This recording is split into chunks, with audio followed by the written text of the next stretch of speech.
Ma'asyiral muslimat yang dimuliakan Allah Subhanahu wa taala. Tetapi kata Syekh Abdullah ibn Baz rahimahullahu taala, beliau mengatakan tentang seseorang yang sholat di depan orang sholat. Beliau mengatakan ada hadis Nabi Shallallahu Alaihi Wasallam yang mengatakan kalau seandainya orang yang sedang sholat kemudian lewat di depan saf kita ini, pertama anjing hitam, kalbun aswad. Namanya ibu sedang sholat di mana lah, di pantai atau di mana gitu kan. Kita sholat kan pakai tikar, tiba-tiba anjing hitam nyelonong melintas kita gitu ya.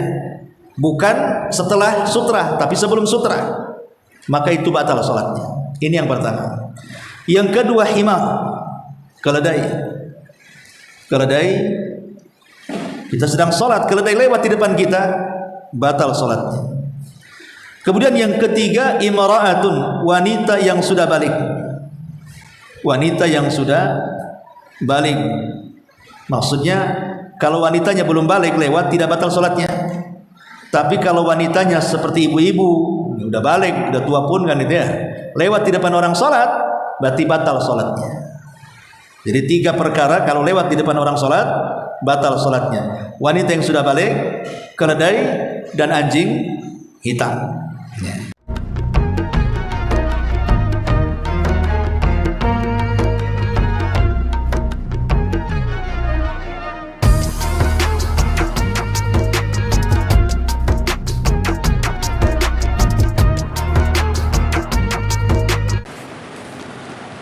Baik, sambil nunggu yang lain. Bismillahirrahmanirrahim. Assalamualaikum warahmatullahi wabarakatuh.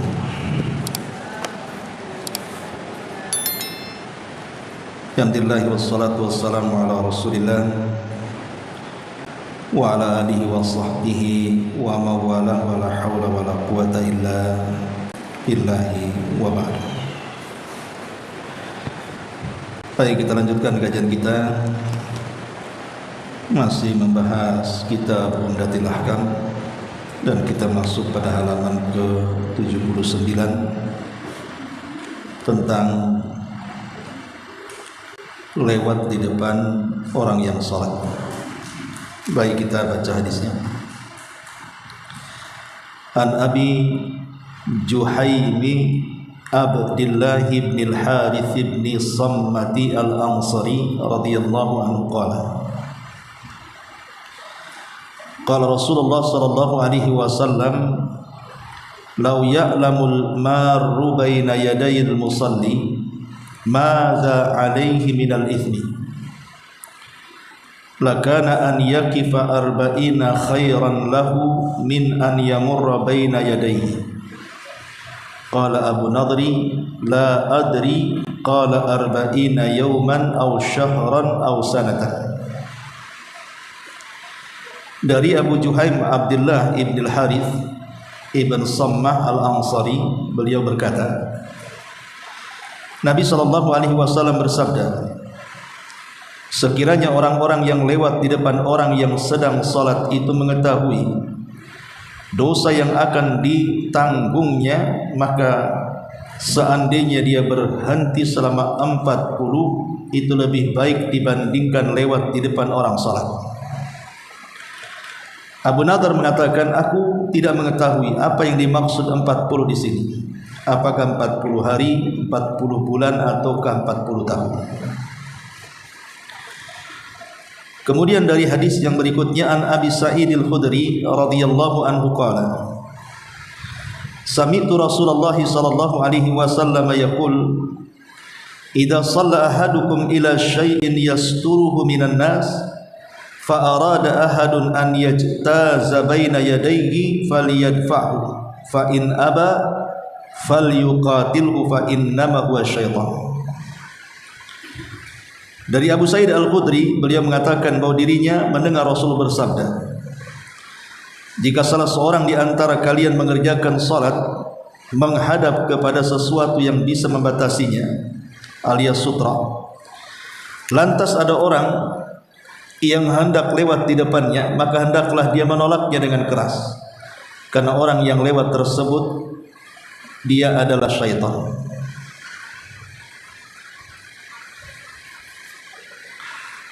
Kemudian hadis berikutnya, an Abdullah ibni Abbas radhiyallahu anhu maqala aqbaltu raqiban ala himarin atanin wa ana yawma idzin qad nahaztul ihtilam wa Rasulullah sallallahu alaihi wasallam yusalli bin nasi bi Mina ila ghairi jidarin famarartu baina yaday ba'di as-saffi fanazaltu fa arsaltu al-atan tarta' wa dakhaltu fi as-saffi falam yunkir dhalika alayya ahad. Abdullah bin Abbas berkata, aku datang dengan mengendarai keledai betina dan saat itu aku hampir balik. Ketika itu Rasul sedang salat di Mina dengan tidak menghadap tembok. Aku pun lewat di depan sebagian saf. Lantas aku turun dan kulepas keledaiku agar merumput. Setelah itu aku masuk ke dalam saf dan tidak ada seorang pun yang mengingkari perbuatan tersebut. Dan yang terakhir, an Aisyah radhiyallahu anha qalat, kuntu anamu baina yaday Rasulillah sallallahu alaihi wasallam wa rijlaya fi qiblatihi fa idza sajada ghamazani wa qabattu rijlayya wa idza qama basattuhuma qalat wal buyutu yawma idzin laysa fiha masabih. Aisyah berkata, satu ketika aku tidur di depan Rasul dan kedua kakiku di arah kiblat beliau. Jika sujud beliau menyentuhku dan aku pun melipat kedua kakiku. Jika beliau berdiri maka aku pun menjulurkan kedua kakiku tersebut. Pada saat itu rumah-rumah tidak ada lampu di dalamnya. Baik, hadis-hadis ini ingin menjelaskan kepada kita tentang satu hukum, larangan tidak boleh melewati orang yang sedang sholat. Bahkan apabila tempo-tempo tertentu bisa membatalkan orang sholat, walaupun pada dasarnya orang yang lewat di depan orang sholat itu tidak membatalkan, tapi ada kalanya kalau yang lewat itu orang tertentu maka bisa membatalkan. Nah, dari hadis-hadis yang kita baca ini, sebenarnya kenapa orang bisa lewat di depan orang sholat itu? Tidak lain dan bukan karena itu adalah pekerjaan daripada syaitan. Jadi setan sengaja menyuruh seseorang agar lewat di depan orang sholat. Tujuannya apa? Supaya orang sholat tidak mendapatkan khusyuk dalam sholat. Jadi sengaja setan itu menyuruh manusia agar lalu lalang di depan orang salat, sekali lagi untuk menghilangkan kekhusyuan orang salat. Karena kita tahu bahwa salat ini perlu kekhusyuan, sehingga tidak boleh ada sesuatu di depannya yang melalaikan dirinya, entah barang-barang tertentu, gambar-gambar tertentu yang bisa melalaikan orang yang sedang sholat. Lah termasuk orang yang lewat di depan orang sholat itu juga bisa melalaikan orang yang sedang sholat. Sebab itulah Nabi SAW melarang tidak boleh lewat depan orang sholat, karena mengganggu kehusyuan masalahnya. Dan khusyuk dalam sholat itu sama dengan ruh dalam jasad. Kalau jasad tanpa ruh, matilah jasad itu. Kalau solat tanpa khusyuk, matilah solat itu. Makanya larangan keras, sekeras-kerasnya Nabi SAW melarang tidak boleh berjalan di depan orang solat kecuali melewati sutra. Dari sini kita tahu bahwa ketika Nabi SAW mengatakan fa innama huwa syaitan, yang melakukan itu karena dia setan. Terutama orang-orang yang melewati orang solat setelah dicegat dia tidak mau. Pamannya nih sedang sholat, Allahu Akbar, ada orang lewat, kemudian saya kasih isyarat seperti ini, harusnya dia paham jangan lewat, karena orang sholat sudah memberikan isyarat dia sedang sholat, jangan lewat di depannya. Tapi kalau dia tetap kekeh lewat, Maka Rasul mengatakan boleh kita melawannya dengan cara mendorongnya. Kalau dia masih gagah, dorong dengan keras. Kemudian Nabi SAW mengatakan, kenapa boleh didorong? Karena orang itu sudah bukan manusia, orang itu sudah jelmaan setan. Kenapa? Karena mengganggu orang yang sholat. Dari sini kita tahu bagaimana trik setan itu untuk mengganggu orang sholat. Karena bukan hanya perkara lewat di depan orang sholat saja, setan itu berusaha memberikan was-was di beberapa tempat dalam sholat. Contoh, pertama, an-naumu an salatil fajri hatta yusbihal insan. Seseorang dibuatnya tidur sehingga tidak melaksanakan sholat fajar sampai kemudian lewat waktu daripada sholat subuh. Bagaimana caranya setan itu membuat dia tidur? Dengan cara mengencingi kedua telinganya saat tidur. Makanya disebutkan dalam hadis Abdullah bin Mas'ud radhiyallahu anhu, disebutkan di sisi Nabi SAW tentang seseorang yang tidur di malam hari sampai waktu pagi dan dia pun meninggalkan sholat subuh. Apa kata Nabi SAW? Dzakar rajul bala syaitanu fi udhunaihi. Itulah seseorang yang setan mengencingi di kedua lubang telinganya, sehingga ketika kedua lubang telinganya dikencingi, makanya jadi budak dari azan.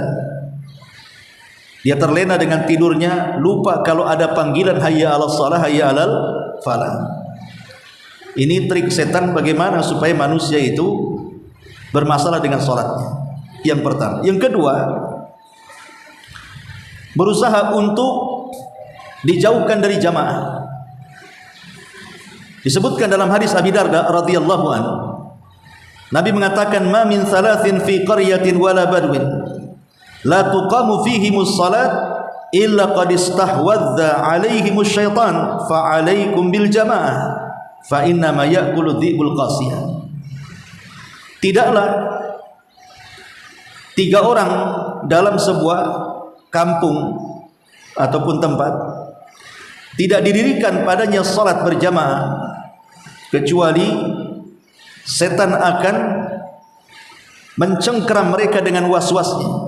Maka wajib atas kalian berjamaah, karena setan itu sama dengan serigala, hanya memakan kambing yang keluar dari kawanannya. Dari situlah setan kemudian berusaha supaya orang jangan berjamaah. Kenapa demikian? Tujuannya satu, sebab kalau berjamaah biasanya kehusyuan sholat itu akan didapat, berbeda dengan sholat sendiri. Karena sholat sendiri itu umumnya biasanya susah khusyuk, tapi kalau sholat berjamaah umumnya mudah khusyuk, karena dilakukan rame-rame. Dan setan suka menggoda orang yang keluar dari jamaah. Begitulah tujuan setan mengganggu orang yang hendak melakukan salat supaya bermasalah salatnya. Ini yang kedua. Yang ketiga, al-abasu fis salat. Dibuatnya seseorang itu main-main dalam salatnya. Dibuatnya seseorang itu main-main dalam salatnya. Makanya kata Abdullah bin Umar radhiyallahu anhuma, dia melihat seseorang yang sedang memain-mainkan kerikil di tangannya padahal dia sedang salat. Maka kemudian setelah selesai, Abdullah ibn Umar menegurnya dan mengatakan, la tuharrikil hasa wa anta fis salati. Kamu jangan main-main dengan kerikil, kau ini sedang salat. Kemudian Abdullah ibn Umar mengatakan, fa inna dzalika minasyaitan, karena perbuatan itu bagian daripada waswas syaitan, gangguan setan, supaya salatmu dibuat main-main. Ini contoh ketiga bagaimana trik setan mengganggu orang, salat dibuatnya main-main. Lagi sholat Allahu Akbar, malah ngitung kancing, berapa kancing, udah beres padahal sengaja dirapi-rapi, udah rapi pun tadi rapi-rapi. Kalau ibu mungkin pakai jilbab lah gini-gini kan, jilbabnya sudah bagus, masih dicungkil-cungkil lah di sini lagi sholat. Lah ini kan main-main dalam sholat namanya, banyak gerakan gak jelas, ya. Dan itu bagian dari trik setan. Kemudian juga yang keempat, musabaqatul imam, musabaqatul imam, mendahului imam dalam salat.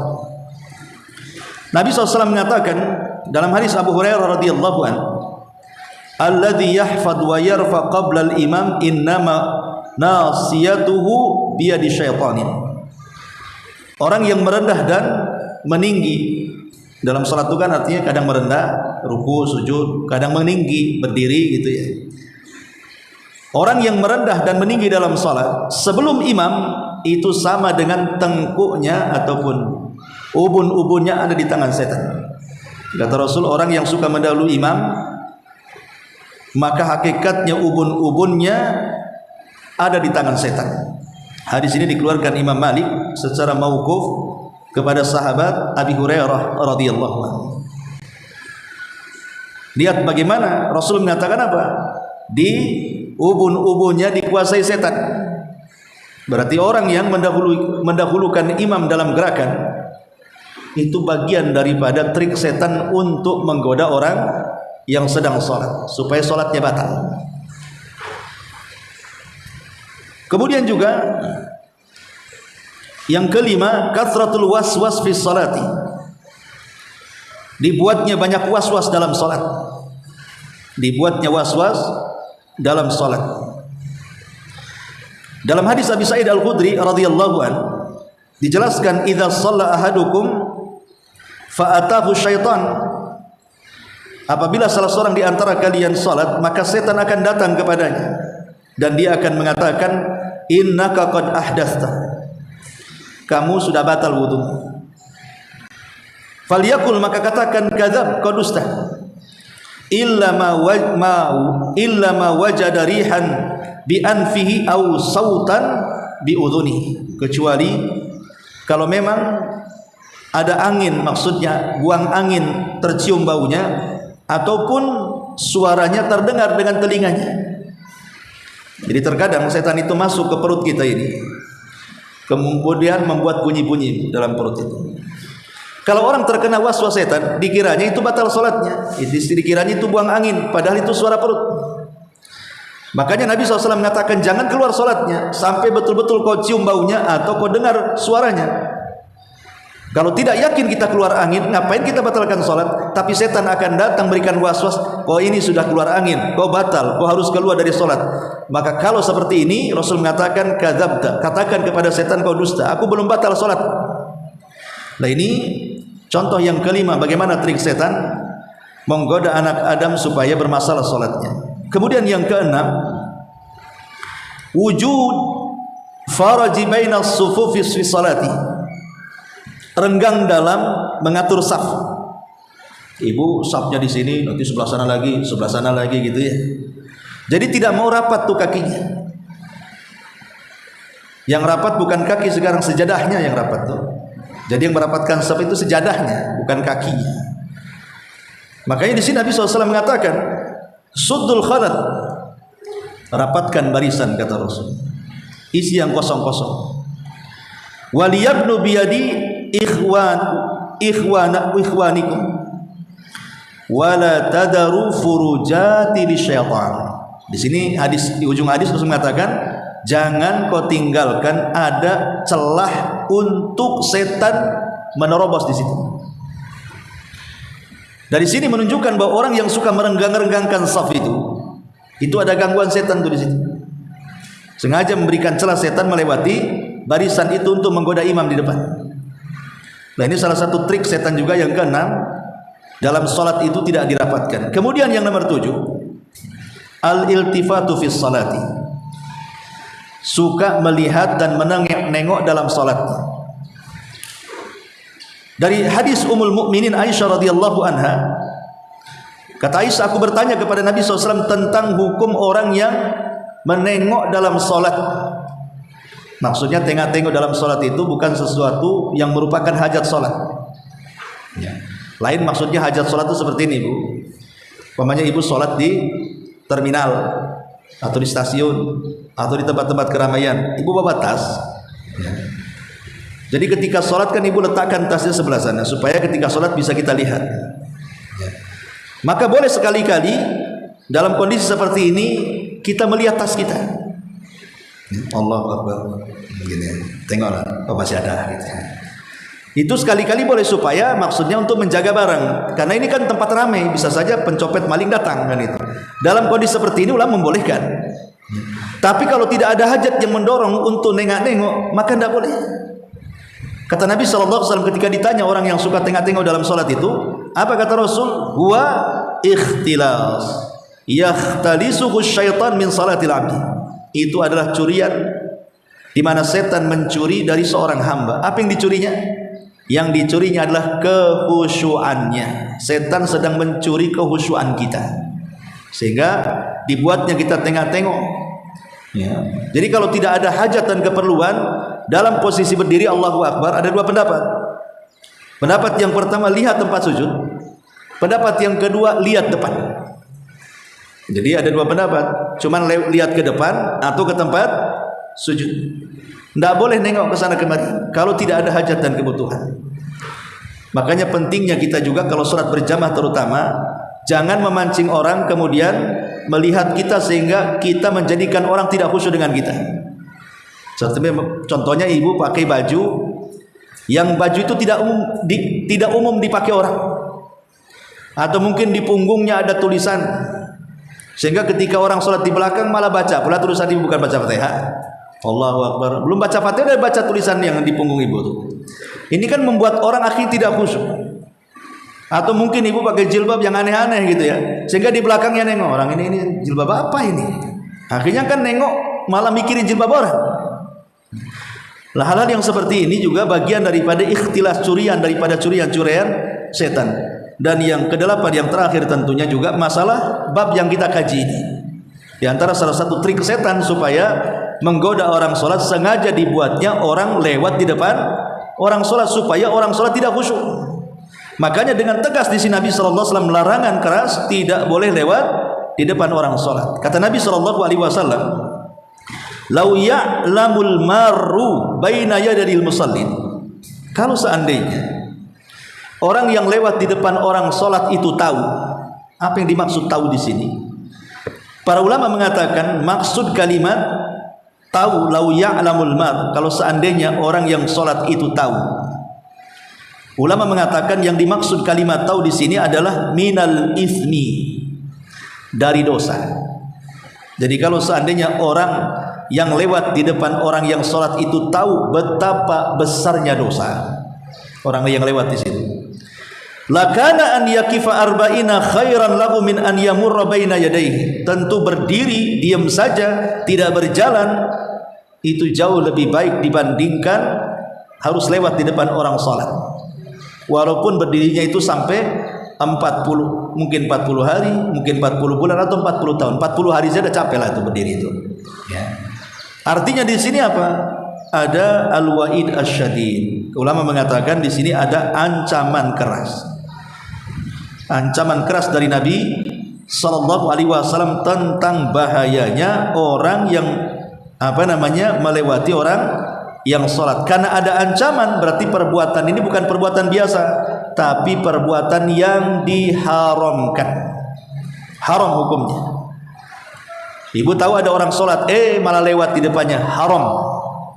Ibu melakukan keharaman, karena di sini ada ancaman keras, sebagaimana disebutkan oleh Imam Nawawi rahimahullahu tadi yang mengatakan fihi dalilun ala tahrimil mururi.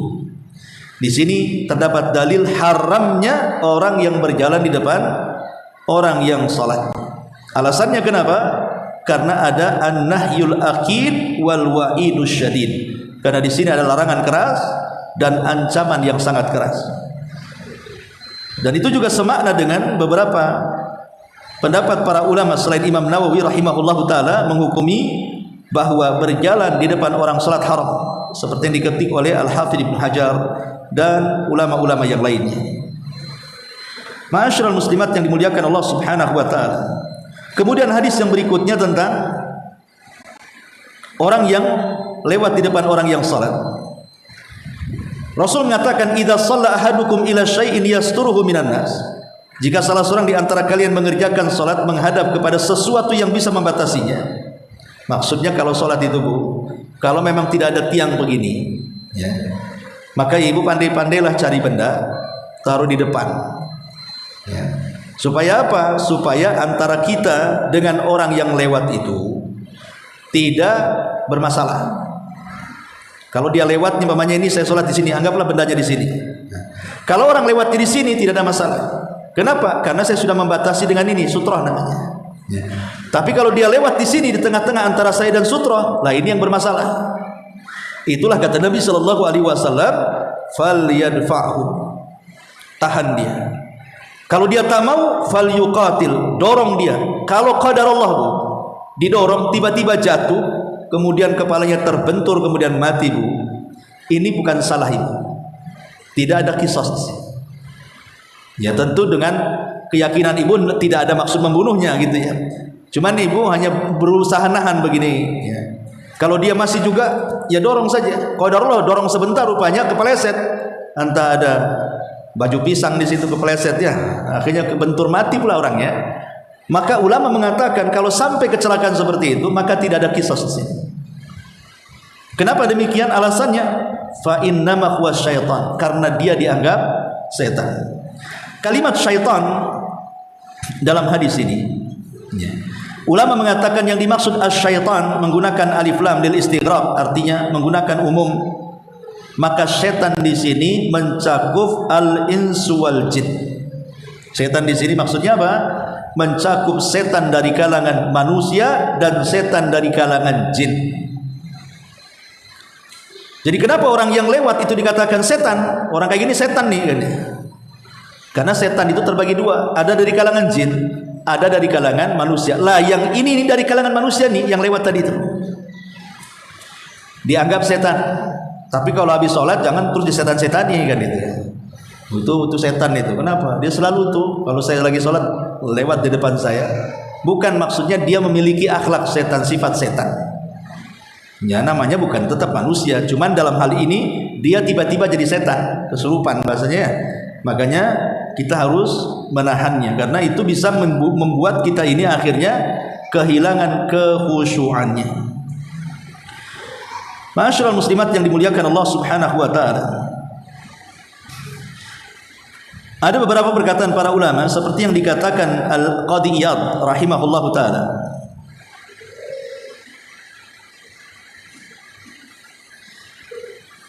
Dia mengatakan kalau seandainya seorang yang sholat itu mencegahnya, fahalak, tiba-tiba orang itu celaka. Terus seperti saya contohkan tadi, kedorong sedikit, kepleset atau mati gitu ya, kebentur. Kata Qadhi Iyad, ya. Maka dikatakan falaquda alaihi bittifaqil ulama. Tidak ada qisas bagi dia. Tetapi apakah harus bayar dia? Oke lah, sudah membunuh. Dalam Islam kan orang membunuh dibunuh. Tapi kan ini posisinya beda. Dia tidak sengaja membunuh kan? Karena dia kan hendak mempertahankan sholatnya, berarti tidak ada qisas. Pertanyaannya, tidak ada qisas, apakah ada diat? Ganti qisas kan diat. Diat itu membayar 100 ekor unta bagi yang membunuh, memberikan kepada orang keluarga yang dibunuh. Maka sebagian para ulama mengatakan seperti yang dikatakan Imam Ibnu Battal dan yang lainnya, dia mengatakan tidak ada diat, wala diyata alih, bahkan diat pun tidak ada. Bukan hanya qisas ditiadakan, diat pun tidak ada.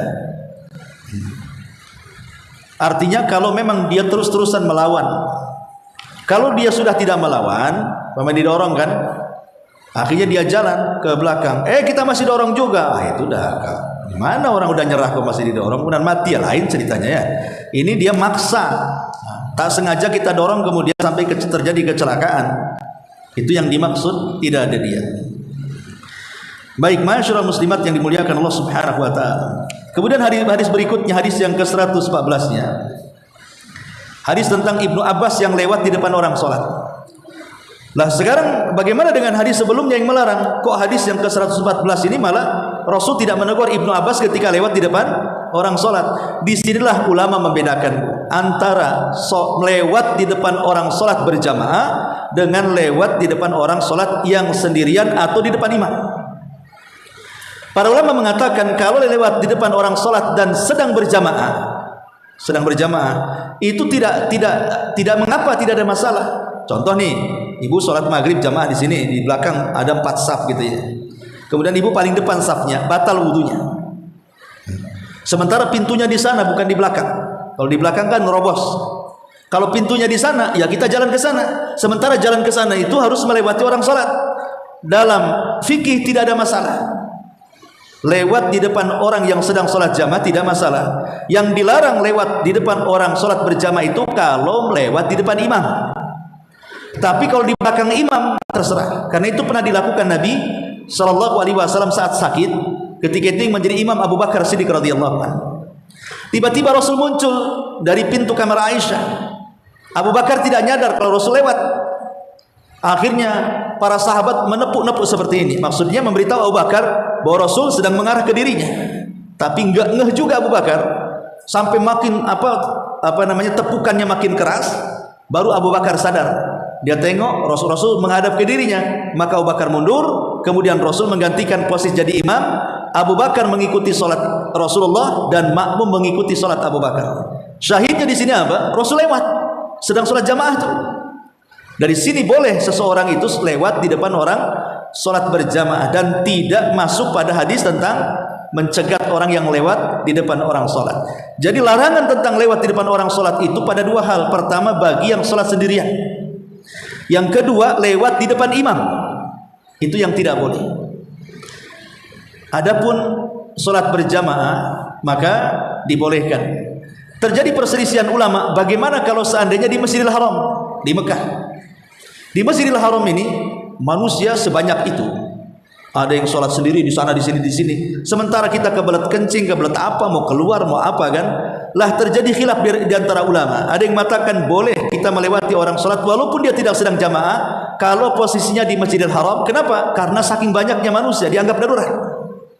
Tapi ada juga yang mengatakan bahwa hadis itu umum. Mau di haram, mau di luar haram, Rasul mengatakan tak boleh ya tak boleh.